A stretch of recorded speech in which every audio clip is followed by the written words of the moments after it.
দেখাইছি রে পাগলি সুখেরই সপন আজ কি কারণে ভাঙলি মন তোরে কি ছিলি রে দুশ্মন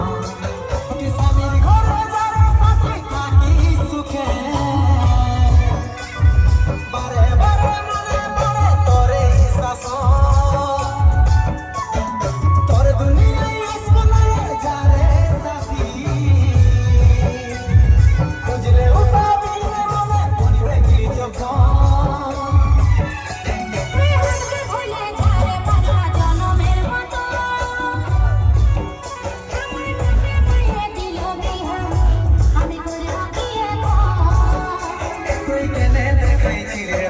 সুখেরই সপন